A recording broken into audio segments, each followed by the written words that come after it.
Palabra Fiel presenta Un despertar en la palabra con Leonel Obispo.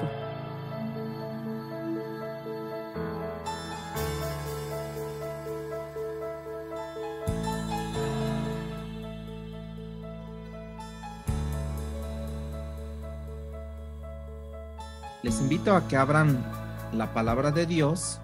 Estamos en el libro de los Hechos, en el capítulo 5.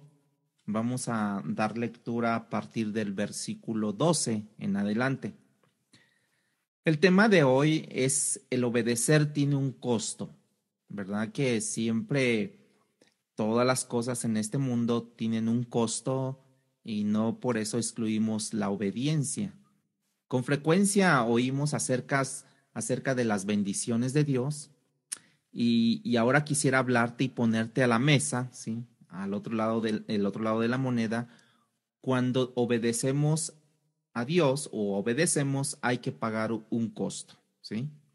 Siempre oímos que la obediencia trae como bendición, pero en medio entre la obediencia y la bendición hay una parte media que es el costo que hay que pagar. Cuando leemos la palabra de Dios y revisamos la historia de la iglesia, uno va quedando con la impresión que cuando Dios comienza a mover su poder a favor de su iglesia, hermanos, como que también Satanás no se quiere quedar atrás y comienza a mover su mano en dirección paralela, pero opuesta a los propósitos de Dios. Hay un libro que lo vemos con más claridad, que es lo que estamos estudiando, el libro de los Hechos. Una iglesia incipiente, creciendo, avanzando contra vientos y mareas, porque a pesar de que iba creciendo, pues también así tenía la oposición tremenda y fuerte, ¿no? Pero también Dios allí bendiciendo, pero también Satanás oponiéndose, ¿sí? Oponiéndose al avance del reino de Dios, del evangelio de Dios. Satanás sabe cómo oponerse. Él sabe cómo usará personas en su momento, sabe qué atacar, ¿sí? A veces la oposición es francamente abierta por motivos, sí, religiosos, como ocurrió en el tiempo de Lutero, cuando Roma hacía oposición al movimiento de la Reforma protestante, que se opuso ahí la religión, ¿sí? Otras veces la oposición es por motivos políticos, como ha ocurrido a lo largo de la historia en regímenes totalitarios, como los países comunistas, ¿no? Como ahorita en donde está la guerra, ¿verdad? Y entonces otras veces la oposición está, que es la más frecuente, hermanos, porque esta ocurre en todas las naciones, en todas las iglesias, y es más útil, tiene que ver con celos, tiene que ver con envidias, cosas propias de la carne, ¿no? Cosas que leemos en la palabra, pero que raramente, como vemos, están allí en nosotros, pero no las vemos tan así. Nada más nos conformamos en decir, pues es celoso el hermano, pues ese es así el hermano. No. Por ejemplo, para esto hay historias en la Biblia donde demuestra este tipo de celos.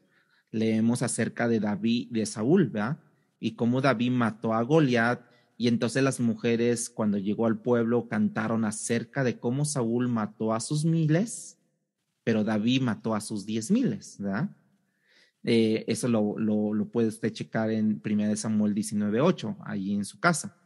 Dice que a partir de allí el corazón de Saúl se llenó de celo contra David.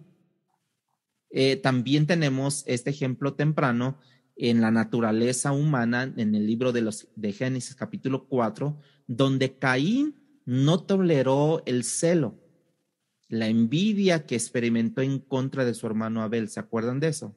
A quien le quitó la vida porque Dios había favorecido la ofrenda de Abel sobre la ofrenda de Caín. Ahí es otro ejemplo de celo, ¿no?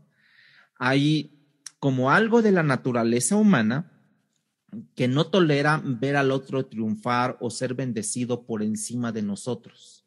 Y la razón es, cuando el otro es bendecido de una manera que no lo soy, ¿sí? O en un momento cuando yo no estoy siendo bendecido, eso me hace sentir como rechazado, a menos que hayamos cultivado algo bien importante, que es la gratitud para sentirnos bendecidos y satisfechos con lo que Dios nos ha dado. ¿Qué te dio Dios? Con eso tener contentamiento, con eso tener gratitud. Y esto es de cultivarlo, eso es de cultivarlo, hermano, porque la tendencia humana siempre va contra los celos, las envidias. Ay, se cree mucho. Ay, ya creció mucho. Ay, que quién sabe qué, ¿no? Entonces, todo eso trae como consecuencia en nosotros, en nuestra vida, amargura, ¿no? El antídoto de lo que acabo de decir, número uno, en contra del celo y la envidia, el antídoto es la gratitud hacia Dios por lo que Él te ha dado, por aquellas cosas que Él también no nos ha dado.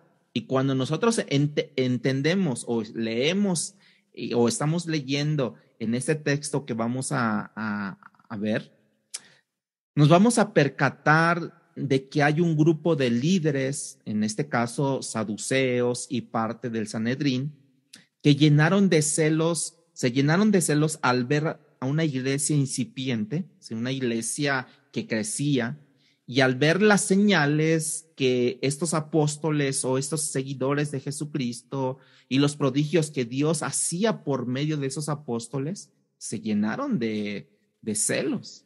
Y estos líderes se levantaron. Parece ser que cada vez que Dios se mueve, Satanás se mueve por otro lado y se activa el poder de las tinieblas, hermanos. Y ahí es donde está la lucha, ¿verdad? Tenemos que recordar que aunque nosotros vemos esas luchas de manera horizontal, ¿verdad? Siempre con mi hermano, siempre con mi líder, siempre con mi jefe, siempre, todo, cuando nosotros vemos esas luchas horizontales, el apóstol Pablo nos recordó que nuestra lucha no es contra sangre ni carne, sino son potestades, principados en las regiones celestes. De hecho, él le llama huestes espirituales de maldad. O sea, con una inclinación o dedicados a la maldad continua, ¿sí? Sin ninguna motivación buena, por supuesto, en ningún momento, hermanos. Pero cada vez que Satanás se mueve de una manera, Dios parece moverse más poderosamente, más de otra manera, y a la vez que se mueve, esparce su verdad, o sea, esparce el evangelio. Bueno, también hay que entender que lo que no entendemos en el presente, que es lo que me está pasando y es que todo es permitido por nuestro Dios. Nuestro Dios permite que su iglesia sufra en un momento dado lo indecible en la expansión de su verdad, ¿sí? Como si no hubiera otra manera de hacerlo y que es necesario que su iglesia sufra. Uno pensaría que el Dios Todopoderoso protegería a los proclamadores de su verdad para que nada le pueda detener o nada le pueda hacer sufrir, pero no es así, hermanos. Nunca ha sido así. Lo que Dios parece hacer muchas veces es permitir que aquellos que proclaman la verdad puedan incluso ser encarcelados para luego demostrar que aunque pueda detener a sus siervos, no pueda detener su palabra. Es como si Dios dijera: puedes poner a mis evangelistas, a mis pastores, a mis siervos en la prisión, pero no lo puedes hacer. Lo que no puedes hacer es encarcelar mi palabra. Y eso es lo que nosotros tenemos que entender esto. Al mismo tiempo, podemos ver que los hombres y mujeres de Dios, verdaderamente convencidos por el poder de la palabra, nunca se han dejado intimidar, ¿no? Por la persecución, por la oposición. Muchos sí, ciertamente sí, han desfallecido, han claudicado, pero aquellos que verdaderamente han sido moldeados, impactados, transformados, nunca han sido intimidados por la oposición, hermanos. Así es que ponte en balanza a medida de que vayamos estudiando todo esto. ¿En dónde estás? ¿Cómo estás? ¿Cómo está tu mente, no? ¿Cómo está tu corazón delante de Dios? De hecho, cuando revisamos la historia de la iglesia, encontramos gente que les cortaron las orejas sin anestesia, otros les removieron la lengua sin anestesia, otros fueron sellados con planchas calientes como si fueran vacas,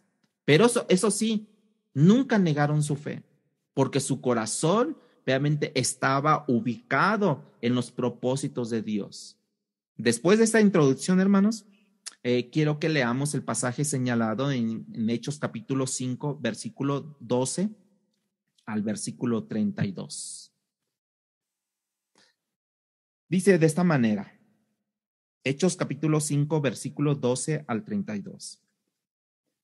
Y por la mano de los apóstoles se hacían muchas señales y prodigios en el pueblo, y estaban todos unánimes en el pórtico de Salomón.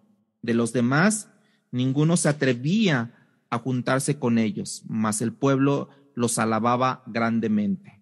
Y los que creían en el Señor aumentaban más, gran número así de hombres como de mujeres, tanto que sacaban los enfermos en las calles y los ponían en las camas y lechos, para que al pasar Pedro, a lo menos su sombra cayese sobre alguno de ellos. Y aún de las ciudades vecinas muchos venían a Jerusalén trayendo enfermos y atormentados de espíritus inmundos, y todos eran sanados. Entonces, levantándose el sumo sacerdote y todos los que estaban con él, esto es, la secta de los saduceos, se llenaron ¿de qué? De celos. Y echaron mano a los apóstoles y los pusieron en la cárcel pública. Mas un ángel del Señor, abriendo de noche las puertas de la cárcel y sacándolos, dijo: Id, y puestos en pie en el templo, anunciar al pueblo todas las palabras de esta vida. Esta palabra vida, en otras traducciones es con B grande, y tiene que ver con la vida eterna. Habiendo oído esto, entraron de mañana en el templo y enseñaban. Entre tanto, vinieron el sumo sacerdote y todos los que estaban con él, y convocaron al concilio y a todos los ancianos de los hijos de Israel, y enviaron a la cárcel para que fuesen traídos. Pero cuando llegaron los alguaciles, no los hallaron en la cárcel. Entonces volvieron y dieron aviso, diciendo: por cierto, la cárcel hemos hallado cerrada con toda seguridad, y los guardas afuera en pie a las puertas, mas cuando abrimos, a nadie hallamos dentro. Cuando oyeron esas palabras, el sumo sacerdote y el jefe de los guardias, de la guardia del templo, y los principales sacerdotes dudaban en qué vendría a parar aquello. O sea, ya empezaban ahí como que a tener temor. Versículo 25. Pero viniendo uno, les dio esta noticia: he aquí los varones que pusisteis en la cárcel están en el templo y enseñan al pueblo. Entonces fue el jefe de la guardia con los alguaciles y los trajo sin violencia, porque temían ser apedreados por el pueblo. Cuando los trajeron, los presentaron en el concilio, y el sumo sacerdote les preguntó diciendo: ¿no os mandamos estrictamente que no enseñasen en ese nombre? Y ahora habéis llenado a Jerusalén de vuestra doctrina y queréis echar sobre nosotros la sangre de ese hombre, o sea, de Jesucristo. Respondiendo Pedro y los apóstoles dijeron: ¿es necesario obedecer a Dios antes que a los hombres? El Dios de nuestros padres le levantó a Jesús, a quien vosotros matasteis colgándole de un madero. A este Dios ha exaltado con su diestra por príncipe y salvador, para dar a Israel arrepentimiento y perdón de pecados. Y nosotros somos testigos suyos de estas cosas, y también el Espíritu Santo, el cual ha dado a Dios a los que le obedecen. Bueno, vimos en el capítulo anterior cómo Pedro y Juan habían sido puestos en la cárcel. Y por supuesto, por estar predicando el evangelio, y fueron dejados libres, ¿se acuerdan? Al otro día, con la advertencia de que no volvieran a predicar en el nombre de Jesucristo, habían caído otra vez en la cárcel por ese uso o poner en práctica la gran comisión que Dios les había dicho, ¿no? Y como hemos dicho en el título, que el obedecer tiene un costo. Y dice el texto que cuando ellos fueron a los suyos, cuando los metieron por primera vez en la cárcel, así que duraron una noche, fueron a los suyos y les contaron lo que Dios había hecho. La iglesia comenzó a orar, hermanos. y oraron en diferentes maneras, pero una de las cosas que pidieron fue lo que registra en Hechos capítulo 4, versículo 30. Eso es lo que oraron, una de las cosas que pidieron estos discípulos, estos apóstoles, cuando oraron y dijeron en Hechos 4:30, mientras extiendes tu mano para que se hagan sanidades y señales y prodigios mediante el nombre de tu santo Hijo Jesús.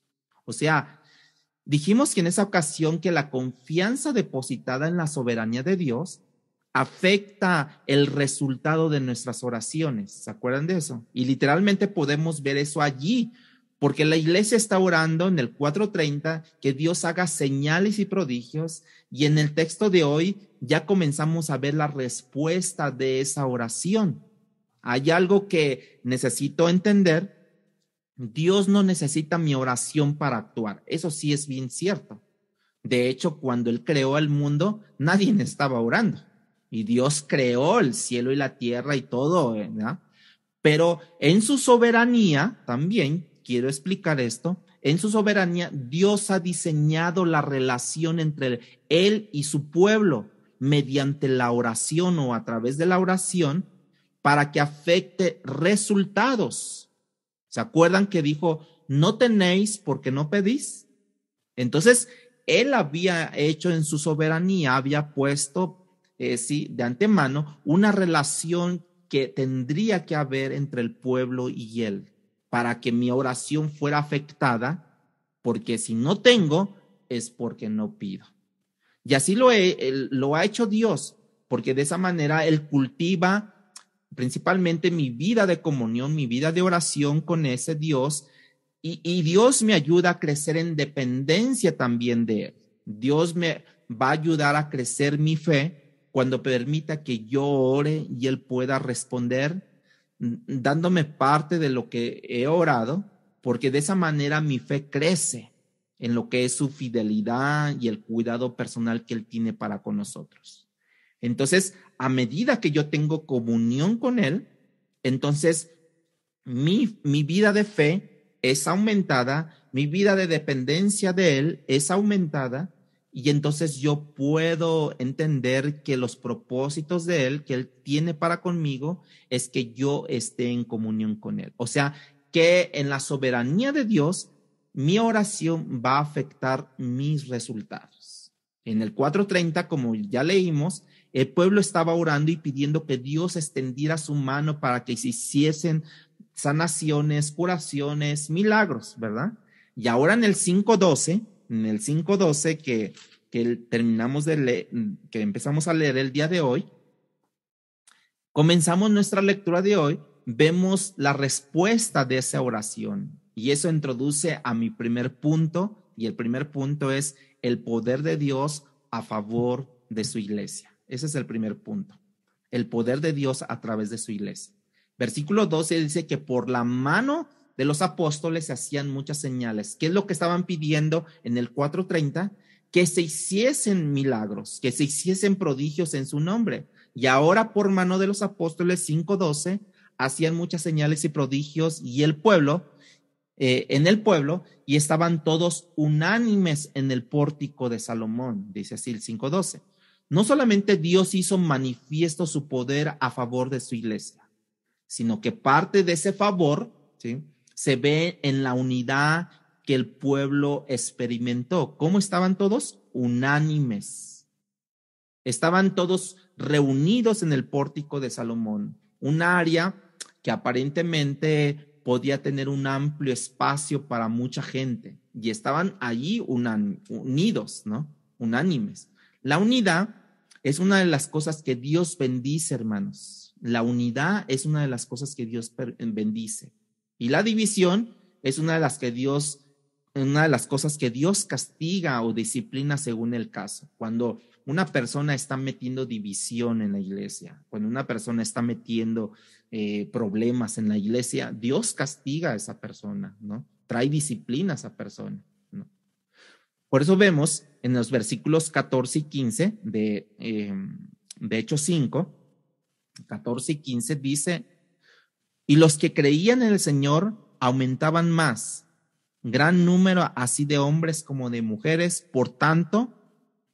tanto que sacaban a los enfermos a las calles y los ponían en camas y en lechos para que al pasar Pedro, a lo menos su sombra cayese sobre alguno de ellos. Eso te habla de la cantidad de la gente que venía, que mucha gente no tenía chance de acercarse tanto a Pedro, y tal vez ellos en su creencia pensaban que si por lo menos la sombra de Pedro llegara hasta ellos, los podría sanar. Ellos creían así, tenían en su creencia así. Por eso en el versículo 16 dice, y aún las ciudades vecinas, muchos venían a Jerusalén trayendo enfermos y atormentados de espíritus inmundos, y dice que todos eran sanados. No hay duda que la iglesia primitiva experimentó un gran avivamiento con todas las señales que los avivamientos tienen, hermanos. Para ese entonces, la iglesia estaba experimentando la presencia de Dios muy especial. Una presencia que se manifiesta, a veces hasta la manera como ora la iglesia, porque se está manifestando el Espíritu de Dios ahí. Se manifiesta en presencia especial de Dios cuando la gente venía y traía personas que estaban endemoniadas y eran liberadas. La gente venía con enfermos de todo tipo de enfermedad, cojos, gente en camillas, y los tendían en el piso y eran sanados. Y no hay duda que había un sentido de la presencia manifiesta de Dios en ellos. La palabra era predicada con denuedo, como ellos lo dijeron, ¿no?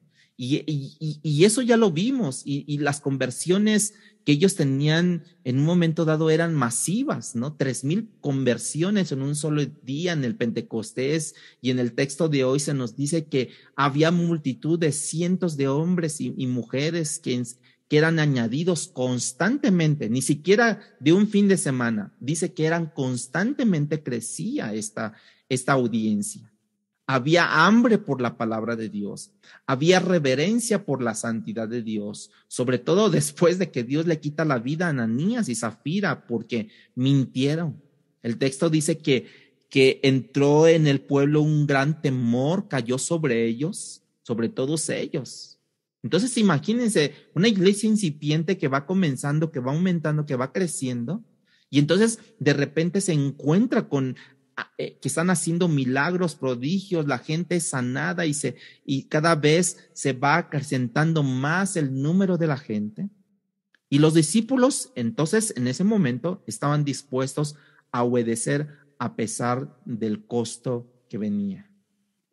En un costo que tenían que pagar ellos. Por eso es que la obediencia tiene un costo.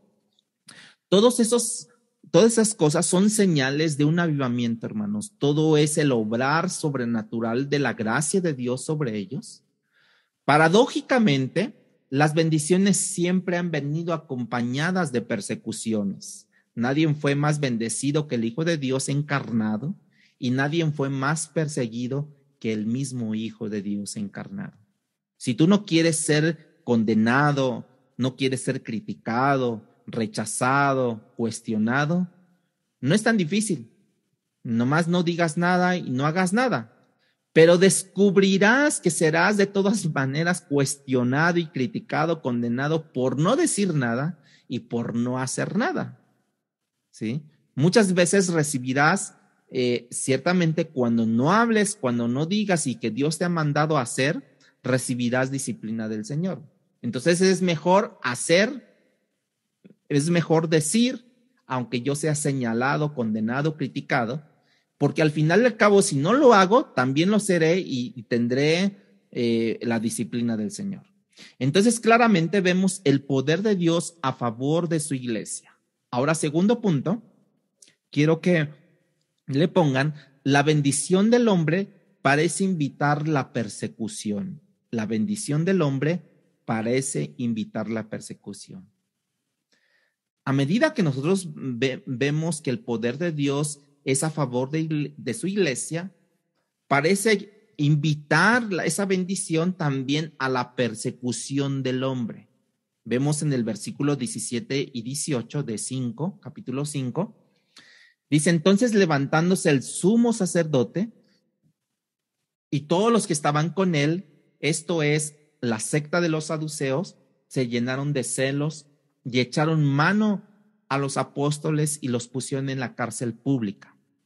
¿Notaste el entonces? Es como si dijera el texto: Dios bendijo al pueblo, entonces Dios hizo su mano mover, entonces ese entonces, hermanos, introduce el contraste, la paradoja entre el mover de Dios y el poder del Sanedrín, del hombre, representado por el sumo sacerdote que fue capaz de poner a estos hombres en la cárcel, ¿sí? El Sanedrín estaba compuesto, como lo hemos dicho, de sacerdotes, de fariseos, saduceos, pero para ese tiempo posiblemente solo eran saduceos, la aristocracia que había en ellos, un grupo élite pequeño con poder religioso, con mucho poder político, con mucho poder económico. Esos eran ellos, los saduceos, ¿sí? Y podemos ver entonces, y es por eso que decimos que la historia del pueblo de Dios está llena de paradojas, aparentemente contradicciones. Cuando viene la bendición, también viene la persecución. Estos son siervos de Dios, los apóstoles, puestos en la prisión por siervos de Satanás. No hay otra manera de nombrarlos, ¿no? Y pareciera que como Satanás frecuentemente cree ganar su victoria sobre Dios, es como si el mal triunfara sobre el bien, ¿sí?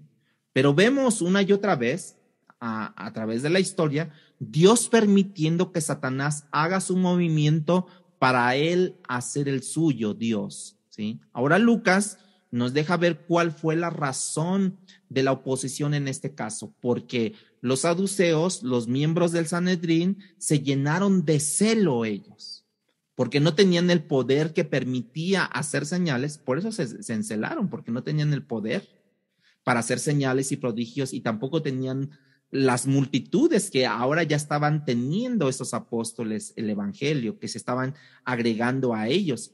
Los apóstoles tenían algo que ellos querían, pero no podían tener estos saduceos y los sacerdotes y el Sanedrín.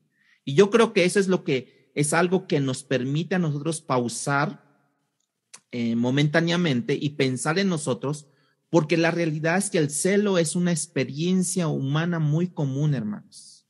El celo es una experiencia humana y muchas veces es muy común. Dejen comentarles esto. El celo es una amargura en el contexto que estamos hablando, como ese dolor emocional que nosotros sentimos cuando vemos a otros tener éxito. ¿Es verdad o es mentira? Como esa molestia que nos produce cuando nosotros vemos a Dios usar a otros más que a nosotros.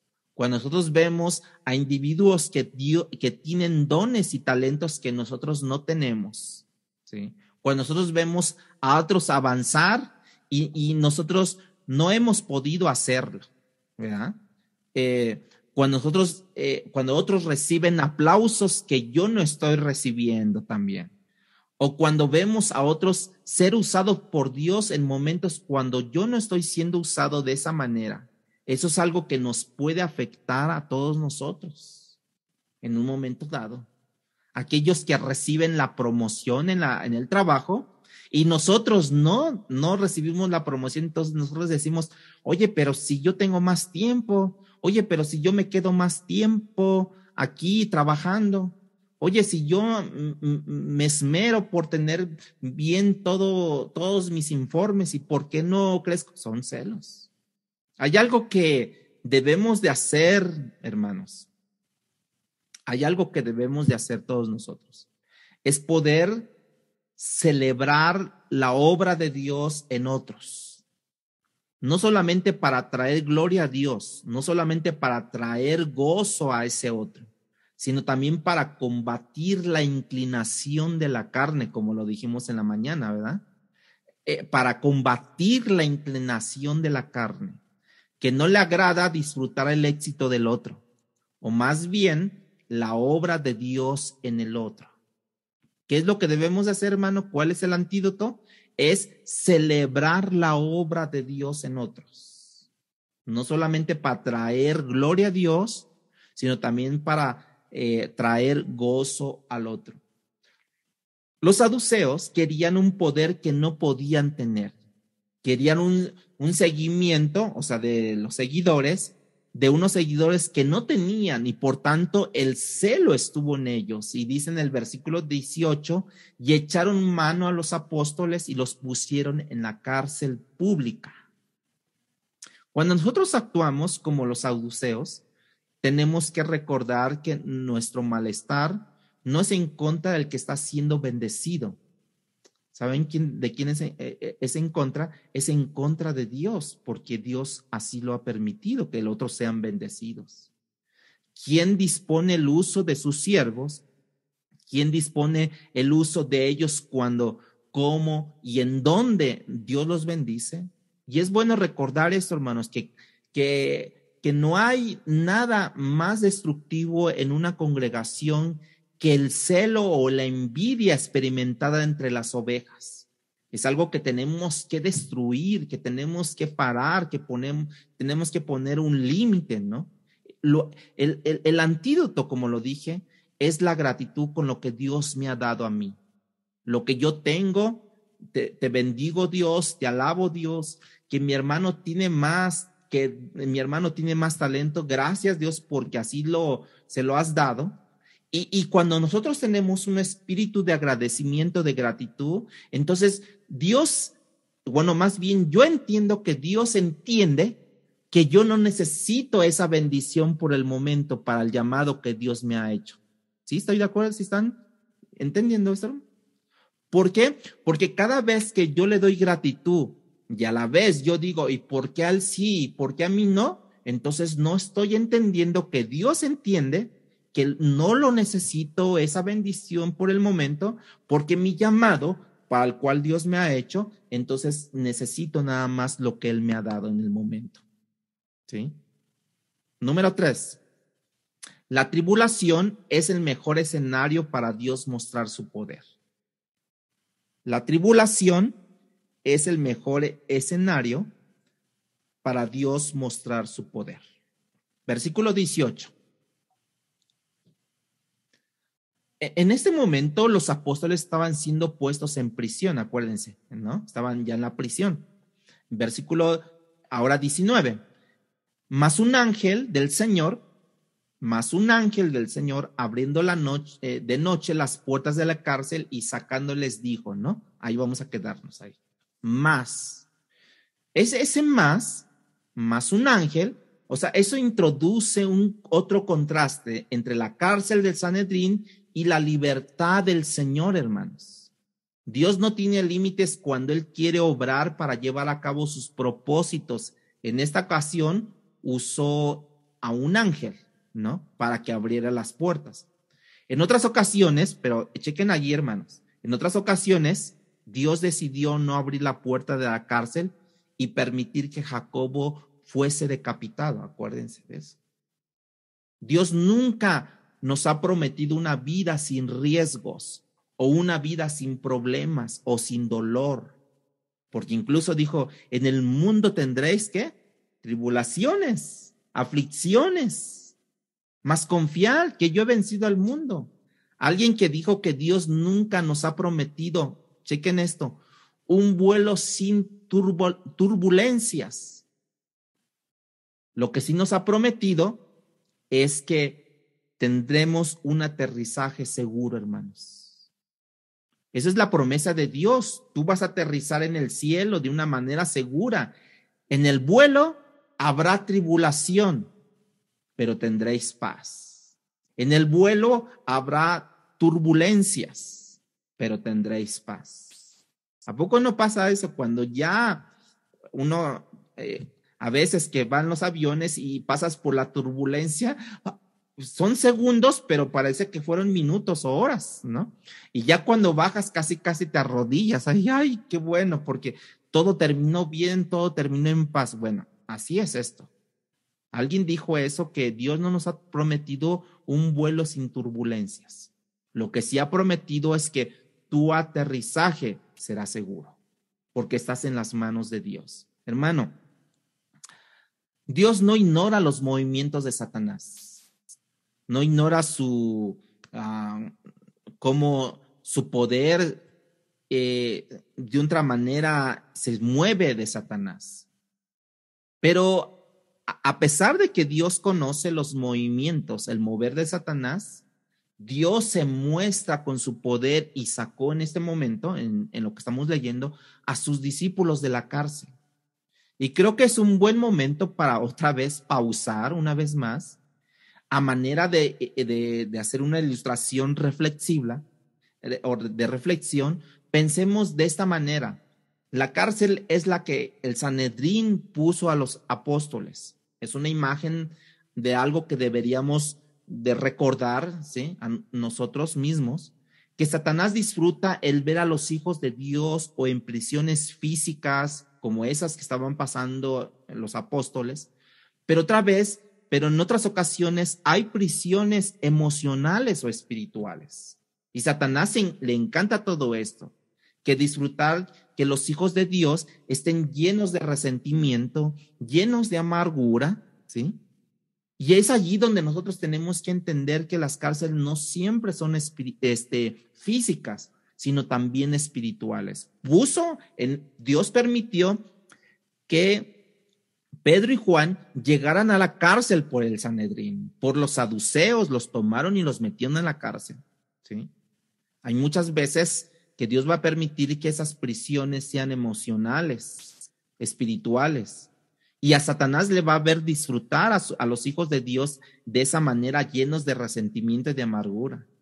Que en otras ocasiones él disfruta ver en prisiones de personas, hermanos. Ahora también él disfruta ver personas en prisiones, no hijos de Dios, endemoniados o esclavos de pasiones, ¿no? O esclavos de nuestras ambiciones, o esclavos de mentiras que nos creemos, o esclavos del dinero, o esclavos de que nos metemos en conflictos. Él disfruta todo eso, Satanás, porque él vino justamente a esclavizarnos. Por otro lado, dice la Biblia que el ángel liberando a estos apóstoles pudiera ser una ilustración como Dios disfruta la libertad de sus hijos, libres de prisiones espirituales, libres de presiones emocionales, libres de pecado, libres de conflictos, libres de divisiones, libres de celos, libres de envidias, de orgullos, libres de todo tipo de cadenas. Dios disfruta también eso. Cristo vino para que tengamos vida y la tengamos en abundancia. Él continuamente quiere operar por medio del poder que mora en nosotros a través del Espíritu Santo y por medio de su palabra para aumentar nuestra libertad cada día, hermanos. Pero nosotros mismos luego a veces nos conformamos y nos adaptamos a este mundo, nos dejamos en este mundo y queremos seguir siendo esclavizados.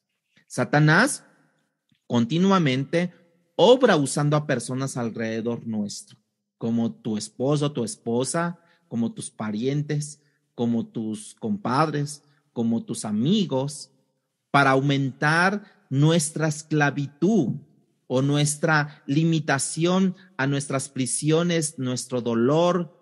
Quiere interrumpir nuestra libertad dentro y bajo la gracia del señorío de nuestro Dios, hermanos. Entonces, Satanás va a usar a personas alrededor de ti.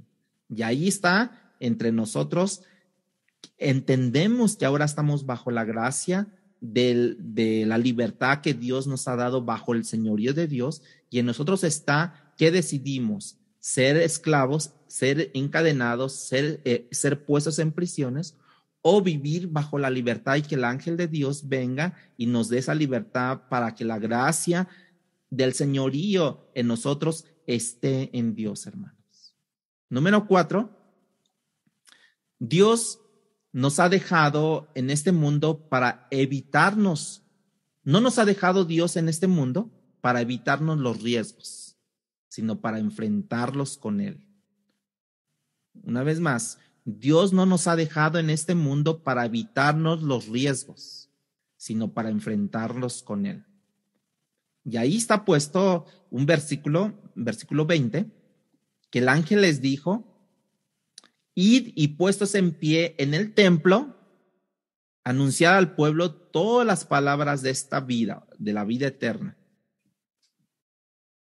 Nota que el ángel los saca de la prisión, ¿sí? Donde ellos habían caído por predicar el evangelio, los saca y los envía a hacer ¿qué? La misma cosa que los puso en prisión. El ángel los envía a estar bajo riesgos otra vez. O sea, si ellos fueron tomados, apresados, y ahora los libera para que hagan lo mismo. Sería más congruente, menos paradójico, que el ángel les dijera: miren, tómense un tiempo, váyanse de vacaciones, ¿verdad? Permitan que la situación se enfríe. Vayan a otro lugar. Hay muchos lugares donde predicar, ¿no? El evangelio. Pero, ¿por qué tienen que predicar el evangelio en el centro del judaísmo ahora? El centro de la religión que los está persiguiendo. Imagínate, si le llegaran a preguntar al ángel, pero ¿por qué tengo que ir ahí si ellos me apresaron? Y contestara el ángel: porque no los he venido a poner en libertad para evitarles el dolor, el sufrimiento, el malestar de la cárcel. No he venido para evitarles los riesgos, sino para ponerlos en riesgo otra vez, para que Dios demuestre su poder otra vez en su iglesia. Imagínense, hermanos, usted y yo no podemos quedarnos callados y evitar esos riesgos que tienen la persecución. Lo que nosotros podemos hacer es evitar los riesgos de un accidente de carro, de un accidente de avión, de una enfermedad, de una muerte súbita. No lo podemos evitar. No hay nada seguro en esta vida después de Génesis 3. Este mundo es un mundo de imprevistos, eso es un mundo lleno de riesgos, es un mundo de consecuencias, es un mundo de tribulación. Si tú quieres vivir libre de riesgos, quiere decirte que no quieres vivir por fe, porque la fe es una vida de riesgos, hermanos. Y eso nos muestra la palabra de Dios, la Biblia, ¿no? Si no quieres vivir de riesgos, ¿sí? Quiere decir que no quieres vivir dependiendo de Dios, sino quieres vivir de tus cálculos. Dios nos ha llamado a vivir no por vista, ¿se acuerdan? Que no son los cálculos humanos, porque uno siempre como humano empieza a hacer cálculos, ¿verdad? No, pues para no quedar mal, ¿no? Para que todo vaya en orden, sino Dios nos ha invitado a vivir por fe, porque vivir evitando los riesgos es como vivir una vida en un ateísmo práctico que no le creemos a Dios, donde no dependo de la fe, sino que dependo de lo que yo pueda controlar. ¿Sí me doy a entender con esto, hermanos? Dice que el ángel los saca y les dice: vuelvan al templo a predicar el evangelio de vida eterna. Cuando el evangelio es predicado y hace su aterrizaje en el corazón y en la mente de un hombre, entonces empieza a fomentar esa fe, ese crecimiento en esa persona. Entonces, este fue nuestro cuarto punto, que Dios nos llama a vivir una vida libre de riesgos, sino a enfrentar dichos riesgos por medio de Él. Dios no nos llamó para vivir una vida sin riesgos. Nos llamó a vivir por fe, y cuando tú vives por fe, vives una vida de riesgos por medio de Él. El número 5, los hombres de fe son hombres de obediencia. Los hombres de fe son hombres de obediencia.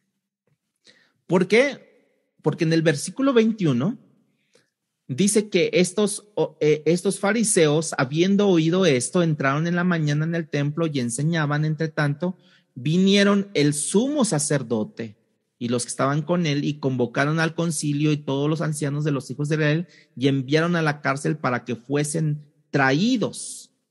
O sea, estos sumos sacerdotes pensaban que todavía estaban en la cárcel ellos y mandaron por ellos, ¿sí?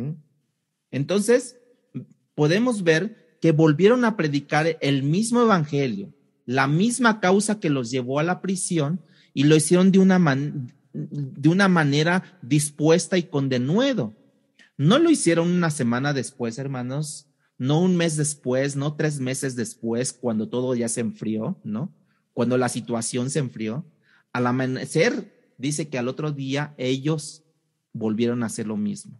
Cuando ellos sabían que lo que habían, los iban a buscar en el templo. No había otra forma. Los iban a buscar en el templo y es por eso que ellos hicieron eso. Hermanos, la obediencia que gana el favor de Dios te pone en una posición donde tú puedas disfrutar el favor de Dios. Y ciertamente es eso. La obediencia nos permite experimentar el poder de Dios. La obediencia me permite vivir en paz. Y esa paz es la que nosotros necesitamos cada día. La falta de paz que muchas veces experimentamos, hermanos, la falta de paz es la falta de obediencia a Dios.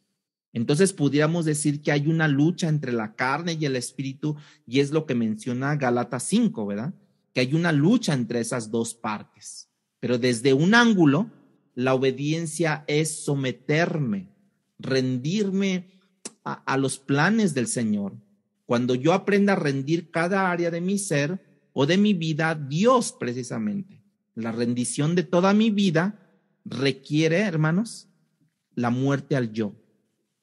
¿Cuántos han muerto al yo? ¿O cuántos hemos muerto al yo? O estamos ahí como que resucitando al yo, ¿no? Muchas veces. Entonces la obediencia se hace mucho más difícil, ¿sí?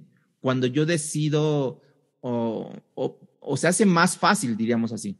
La obediencia se hace más fácil cuando yo decido someter mi vida a los planes de Dios. La sumisión requiere rendición.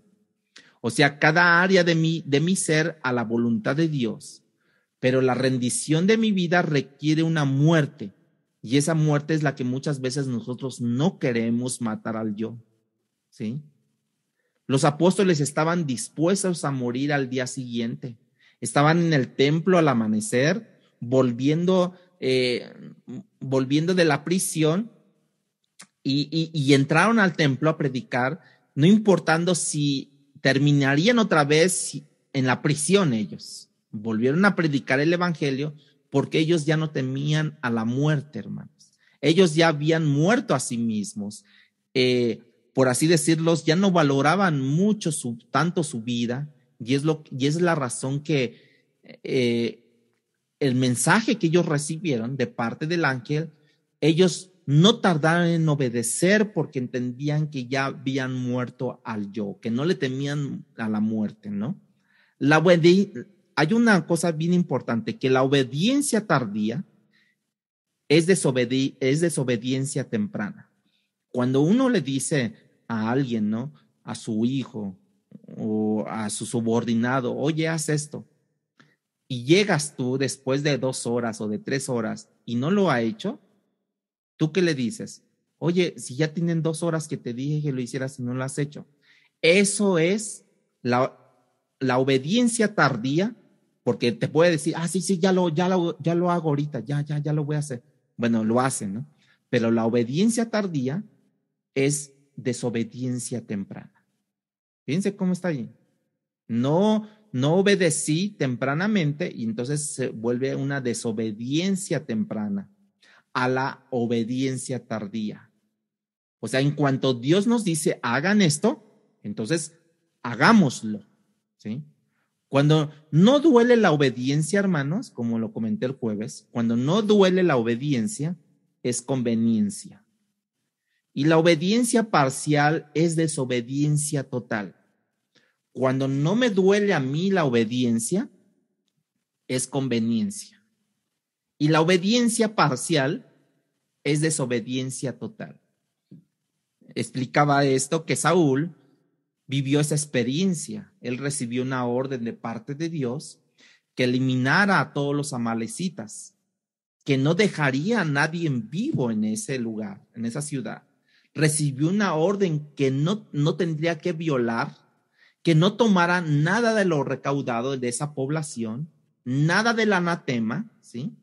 Entonces, él terminó con todas las vidas de los amalecitas, pero dejó a uno, la vida del rey Agag. Pero él mató a cientos, sí, pero dejaste a uno. Yo te dije, no dejes a nadie. Entonces, tu obediencia parcial es desobediencia total. Por uno que no mataste, para mí eso es desobediencia. Y no solamente eso, sino también agarró animales. ¿Y qué pasó con los animales? Sí, Señor, pero pues tomé los mejores para que el pueblo te ofreciera sacrificio a ti. Fueron los mejores. El problema es que esa obediencia parcial, hermanos, es desobediencia total. Tú, Saúl, has sido rechazado para siempre, le dice Samuel. Pero ya no, pero Saúl pudo haber dicho, pero no desobedecí totalmente. Fue parcial. Para mí, eso parcial es total. Yo dije, no tomarás del anatema, no tomarás hombre, mujer, animales, ni tesoro, nada. Entonces es una desobediencia total. La desobediencia, por otro lado, es rebelión contra el señorío de Cristo, hermanos, la desobediencia. Cada vez que hay una área de mi vida que me está dando problemas, y que las ha habido, ¿sí? Es que esa área está en rebeldía contra el señorío de Cristo. Tú sabes, yo sé en qué área yo estoy teniendo problemas con el señorío de Cristo. Y si estoy teniendo problemas es porque esta área está en rebeldía contra el Señor. No se quiere someter al señorío de Cristo. Una vez que Cristo reina, hermanos, una vez que Cristo reina en toda mi vida, sobre mi área, sobre esa área que no está sometida, esa área totalmente cuando Cristo reina, entonces esa área queda sometida, queda absorbida por el señorío de Cristo. Por ejemplo, la desobediencia es amor propio, hermanos. Cuando yo no obedezco, yo digo, ¿por qué me va a mandar? A mí nadie me manda. Entonces, ¿qué es? Amor propio. ¿Por qué? Porque yo solamente me puedo dar direcciones, no que otros me den a mí. Si amas tu vida más que la vida que Cristo te regaló, la vida eterna, vivirás siempre defendiendo tu vida, protegiendo tu vida, excusando tu vida estarás. Tu vida terrenal siempre tratarás de protegerla, y ahí está la psicología humana, ¿no? Que no vayan en contra de tu voluntad, que tienes tú un temperamento y forma tu carácter. No te dejes y todo eso, y te vas a proteger, vas a defender a capa y espada, vas a excusar toda tu vida, ¿no? Que por qué no te congregas, por esto y esto y esto y esto y esto, y defiendes a capa y espada, excusando todas las áreas de tu vida. Y eso es que hay una desobediencia, y eso es como primario, que hay un amor propio y no el amor que Cristo te ha dado a tu vida, y es una vida eterna. La desobediencia, hermanos, es un autosuficiente, ¿sí? La autosuficiencia es orgullo. La autosuficiencia, no, yo no puedo, nadie me puede decir a mí nada, ¿no? Yo solo es el que puedo, yo solo es el que controlo todo. Eso se llama orgullo, hermanos. Qué fuerte Dios nos está hablando, ¿verdad? Pero creo que es necesario. Los apóstoles oyeron las instrucciones del ángel y entraron en el templo, y dice la Biblia que enseñaban la palabra. Eso es obedecer. Su acción no se hizo esperar, hermanos. El ángel les dijo algo y se fueron directamente a predicar la palabra de Dios. Número 6. Pequeñas demostraciones del poder de Dios. Pequeñas demostraciones del poder de Dios frecuentemente desconciertan a los grandes de esta tierra. Un ángel de millones de ángeles probablemente abrió una puerta de una cárcel en un momento dado, ¿sí? Un ángel de millones de ángeles. No vinieron ni 10, no vino un centenar, no vino una legión de ángeles. Un ángel. Un ángel abrió la puerta de una cárcel en un momento dado que nadie se dio cuenta, más los propios, ¿no? Que fueron en este caso los apóstoles. Versículo 22 al 24. Pero cuando llegaron los alguaciles, no los hallaron en la cárcel. Entonces volvieron y dieron aviso diciendo: por cierto, también la cárcel hemos hallado cerrada con toda seguridad, los guardas afuera de pie ante las puertas, mas cuando abrimos a nadie hallamos dentro. Cuando oyeron esas palabras, el sumo sacerdote y el jefe de la guardia del templo y los principales sacerdotes dudaban en qué vendría para, o sea, ya empezaron a temer ellos, ¿no? ¿Qué pasará entonces? Como si estaba todo cerrado, los guardas allí puestos de pie. ¿Qué va a venir entonces después? Por eso es que el título del número 6, pequeñas demostraciones por un ángel, hermanos. Pequeñas demostraciones del poder de Dios frecuentemente desconciertan a los grandes de esta tierra. Aquellos que tenían todo el poder político, todo el poder religioso, todo el poder militar, lo que ustedes quieran, dudaron en qué vendría a parar aquello. ¿Qué va a pasar entonces? Los guardias de pie con vida, las puertas cerradas, los presos afuera, se quedaron perplejos, hermanos, y dijeron: ¿en qué vendría a parar todo aquello? Y en realidad era una pregunta que se las tenían que hacer a los apóstoles. Ellos sabían cómo iba a terminar y cómo iba a terminar el triunfo de la iglesia. Las puertas del Hades no prevalecerán contra la iglesia del Señor Jesucristo. Pedro lo escuchó de parte del Señor Jesús en una conversación que él tenía con el Señor. Versículo 25 dice: pero viniendo uno, les dio esta noticia. Hey, ustedes que están preocupados en qué vendrá a parar todo eso, aquí los varones que pusiste en la cárcel están en el templo y enseñando al pueblo.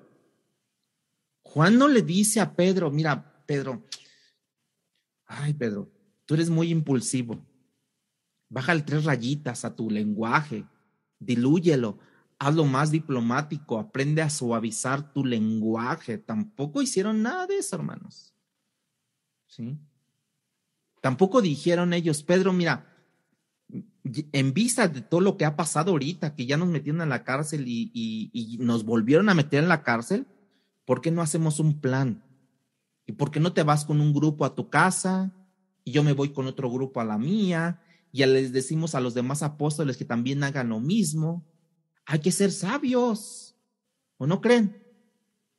No, ellos no enseñaron en privado, hermanos. Ellos se fueron al templo, a la Meca, al corazón del judaísmo, y allí se pararon todos los creyentes y empezaron a predicar la palabra y los pusieron en una prisión pública. Ellos van a hacer en público también su mensaje, ¿sí? Porque los pusieron en una prisión pública donde vino el ángel y los liberó. Ahora ellos se van a hablar en público. Bueno, ustedes lo quieren hacer en público, bueno, también nosotros lo hacemos en público. Versículo 26 dice que entonces fue el jefe de la guardia de los alguaciles y los trajo sin violencia porque temían a ser apedreados por el pueblo. ¿Por qué? Porque ya se habían ganado el favor de Dios, esos apóstoles, y ahora se estaban ganando el favor del pueblo. Entonces, por eso los trajeron sin violencia. Y los apóstoles dijeron: bueno, pues está bien, vamos a platicar entonces. Los apóstoles nunca se iban a resistir si los apresaban. No se resistieron al apresamiento. Versículo 27 y 28. Dice: cuando los trajeron, los presentaron en el concilio, el sumo sacerdote les preguntó diciendo: a ver, ¿qué pasa con ustedes? ¿Verdad? Nos mandamos estrictamente que no enseñases en ese nombre, y ahora habéis llenado a Jerusalén de vuestra doctrina y queréis echar sobre nosotros la sangre de ese hombre. Encima de que enseñan en este nombre, es como si les dijera, nos acusan que la sangre de ese hombre está sobre nosotros. Ahí podemos ver que las autoridades estaban desconcertadas, hermanos. ¿En qué terminará todo esto? Porque les dan órdenes estrictas de no hablar y en respuesta ellos llenan la ciudad de sus enseñanzas del consejo de Dios. Un comentarista dice, respecto a la frase, habéis llenado a Jerusalén de vuestra doctrina, lo traduce de esa manera que Jerusalén era como una copa llena al máximo con sus enseñanzas. Imagínense, pues primero eran 3,000, después 5,000, después dice que se iban añadiendo cada día, no sé cuántas personas ya eran. Lucas perdió el registro de cuántas personas, el censo de cuántas personas ya eran, ¿no? Y entonces dice el comentarista que Jerusalén era como una copa llena, rebosando de lo máximo de las enseñanzas del Evangelio, del consejo de Dios. No hay duda que la gracia de Dios estaba sobre ellos, hermanos. La palabra se esparcía, el número crecía, la ciudad estaba llena de la enseñanza. Y es lo que nosotros necesitamos en México, hombres y mujeres dispuestos a creer en el poder del Evangelio para predicar la verdad de Dios, independientemente del costo, de las consecuencias, lo que pueda causar a mi vida, hermanos. Recuerda que el mensaje que es muy similar al Evangelio, no es Evangelio, porque podríamos estar diciendo pare de sufrir, ¿no? Que los que militan en esas iglesias de la prosperidad, ¿no? Los que militan en las iglesias de que pacte con Dios, de para de sufrir, de llévate la astillita de la cruz, que llévate la agüita del río Jordán. Recuerda que el mensaje muy similar al Evangelio no es el Evangelio, hermanos. Podrán alabar a Dios allí, podrán hacer todo eso, pero mientras su doctrina esté fuera de la palabra de Dios, no es el verdadero Evangelio, hermanos. Número 6.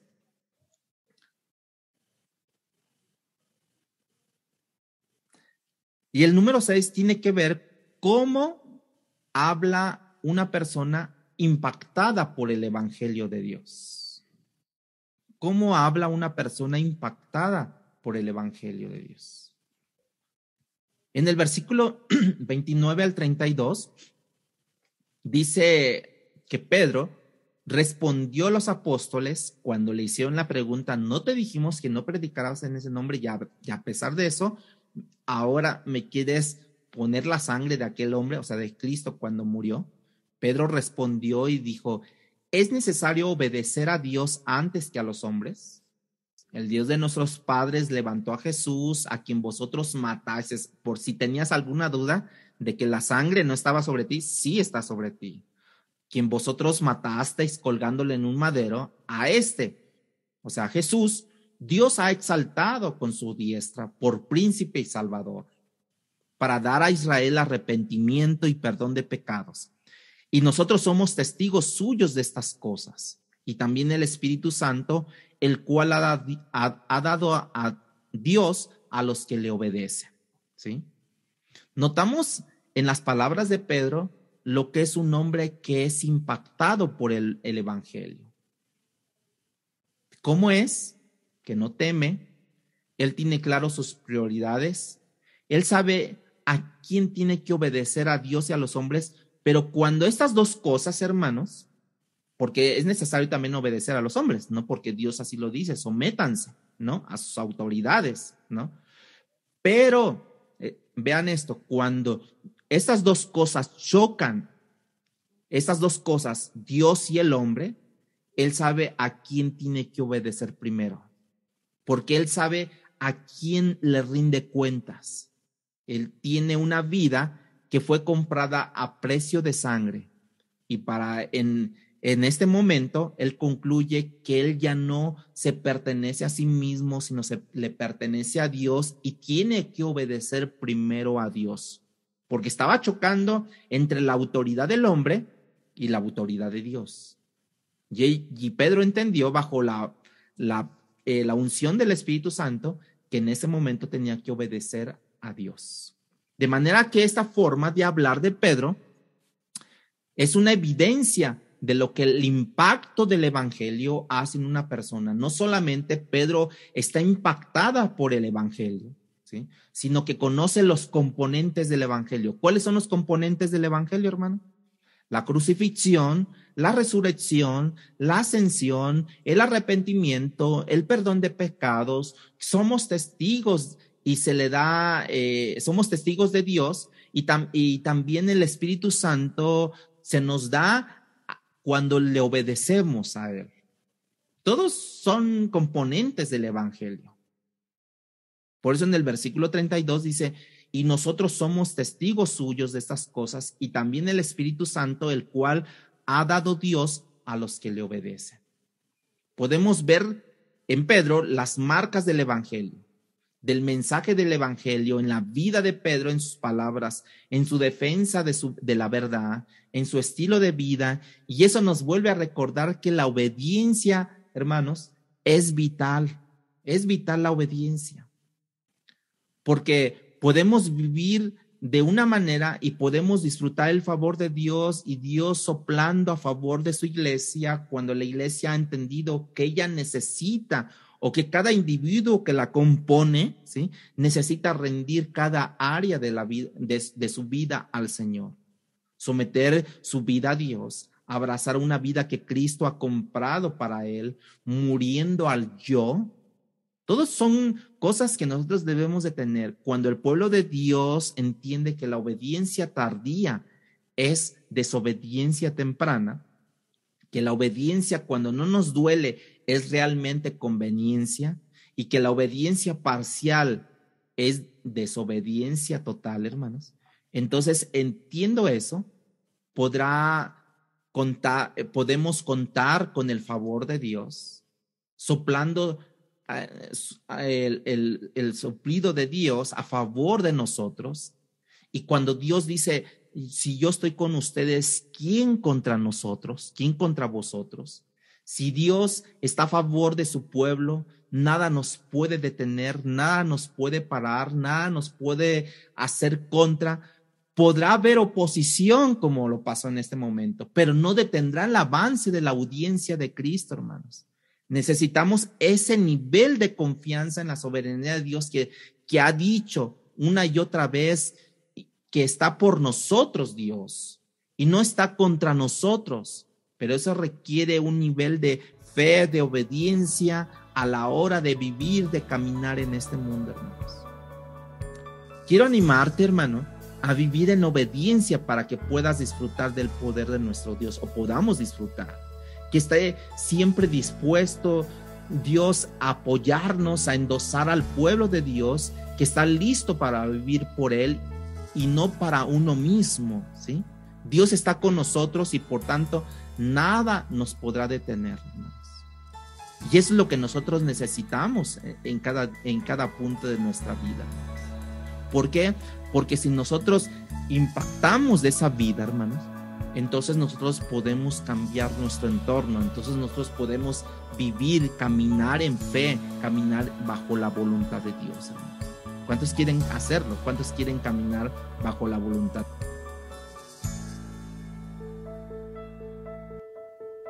Palabra Fiel presentó Un despertar en la palabra. No olvides buscarnos en Facebook y YouTube como Iglesia Palabra Fiel CDMX y seguir las transmisiones por Zoom de cada domingo.